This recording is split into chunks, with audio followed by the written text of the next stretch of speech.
Hi guys, എല്ലാവർക്കും പുതിയൊരു വീഡിയോയിലേക്ക് സ്വാഗതം. ഇന്ന് നമ്മൾ സാഹിത്യ ക്വസ്റ്റുമായി ബന്ധപ്പെട്ട് വരാൻ ചാൻസുള്ള കുറച്ച് ഇമ്പോർട്ടൻറ്റ് ക്വസ്റ്റ്യൻസാണ് ഈ വീഡിയോയിലൂടെ പറയുന്നത്. അപ്പോൾ എല്ലാവർക്കും ഈ വീഡിയോ ഇഷ്ടപ്പെട്ടാൽ ലൈക്ക് ചെയ്യാനും സബ്സ്ക്രൈബ് ചെയ്യാനും മറക്കരുത്. ഇതുപോലുള്ള കൂടുതൽ വീഡിയോസ് ഇനിയും വരുന്നതാണ്. ഒന്നാമത്തെ ചോദ്യം, 2024 സാഹിത്യ നോബൽ ജേതാവ് ആര്? ഉത്തരം ഹാൻകാങ്. നോബൽ സമ്മാനം നേടുന്ന ആദ്യത്തെ ദക്ഷിണ കൊറിയക്കാരിയും ഹാൻകാങ് തന്നെയാണ്. ചോദ്യം നമ്പർ 2, PN പണിക്കരുടെ മുഴുവൻ പേരെന്താണ്? പുതുവായിൽ നാരായണ പണിക്കർ എന്നാണ് PN പണിക്കരുടെ മുഴുവൻ പേര്. ചോദ്യം നമ്പർ 3, 2024 ബുക്കർ പ്രൈസ് ജേതാവ് ആരാണ്? ഉത്തരം സാമന്ത ഹാർവി. സാമന്ത ഹാർവിയുടെ ഓർബിറ്റൽ എന്ന കൃതിക്കാണ് 2024 ബുക്കർ പ്രൈസ് ലഭിച്ചത്.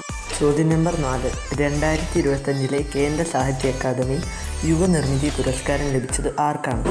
ഉത്തരം അഖിൽ പി ധർമ്മജൻ. അഖിൽ പി ധർമ്മജൻ്റെ റാം കെയർ ഓഫ് ആനന്ദി എന്ന കൃതിക്കാണ് 2025 കേന്ദ്ര സാഹിത്യ യുവ നിർമ്മിതി പുരസ്കാരം ലഭിച്ചത്. ചോദ്യം നമ്പർ 5, ലോക പുസ്തക ദിനം എന്നാണ്? ഉത്തരം ഏപ്രിൽ 23. ഏപ്രിൽ 23 ലോക പുസ്തക ദിനമായി ആചരിക്കുന്നത്. ചോദ്യം നമ്പർ 6, 2025 ബിൽ ഗേറ്റ്സ് രചിച്ച് പുറത്തിറങ്ങിയ ഓർമ്മക്കുറിപ്പിൻ്റെ പേരെന്താണ്? ഉത്തരം സോഴ്സ് കോഡ് മൈ ബിഗിനിങ്സ്.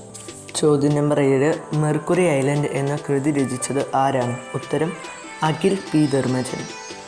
ചോദ്യം നമ്പർ 8, GR ഇന്ദുഗോപൻ്റെ 4-5 ചെറുപ്പക്കാർ എന്ന നോവലിനെ ആസ്പദമാക്കി 2025 പുറത്തിറങ്ങിയ സിനിമ ഏത്?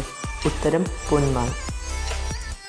ചോദ്യം നമ്പർ 9, മലയാളത്തിലെ പ്രശസ്ത കവിയായ അക്കിത്തം അച്യുതൻ നമ്പൂതിരി അന്തരിച്ചത് എന്നാണ്?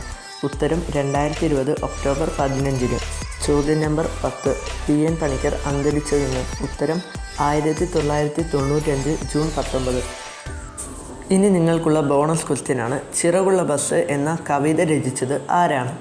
ഉത്തരം അറിയാവുന്നവർ താഴെ കമൻറ്റ് ചെയ്യുക. ശരിയുത്തരം അറിയിക്കുന്ന വിജയികളെ അടുത്ത വീഡിയോയിൽ പ്രഖ്യാപിക്കുന്നതാണ്. ഈ വീഡിയോ നിങ്ങൾക്ക് ഇഷ്ടപ്പെട്ടെന്ന് കരുതുന്നു. ഇഷ്ടപ്പെട്ടാൽ ലൈക്ക് ചെയ്യാൻ മറക്കരുത്.